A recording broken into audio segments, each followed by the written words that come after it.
गाडी आली बघा पायथ्यावरून. कोण होणार विंजोरच्या गुलाबाचा मानकरी?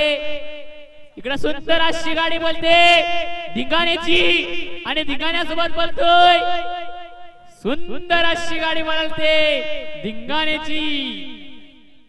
आज झालेल्या विंजोरच्या गुलाबाचे मानकरी जय सावराई प्रसन्न कैवल्य तानाजी केने यलकुंदे भिवंडी यांचा राजा, नव्या सचिन सेठ ठले यांचा राजाच का. दोन्ही राजांची गाडी मैदानात सुंदर अशी पळाली आणि विंजोरच्या गुलाबाचं मानकरी झाली.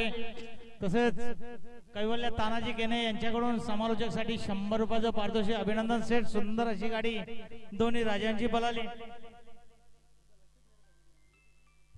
राजा सोबत राजा आज या मोसम मध्ये गुलाबांचा राजा आहे.